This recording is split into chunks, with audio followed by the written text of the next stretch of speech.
Hi beer lovers, I'm back with another exciting holiday addition to our Mangrove Jack's Craft Series limited edition beer kit range, and that is our new Black Forest Stout.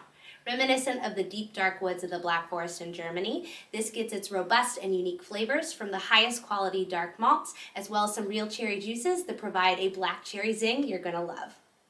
This kit is specially paired with our Mangrove Jack's Empire Ale yeast, as well as our Brambling Cross hops. These hops contribute their own special fruity, spicy, and even hay aromas to this brew. When making this kit, we recommend using our pure liquid malt extract. This is going to elevate the mouthfeel and bring out the characteristic creaminess of the stout. When you do ferment this out, it's going to come to about 5.5% ABV if you're using pure liquid malt extract, but if you're in the UK and EU, you can also use beer enhancer number 2.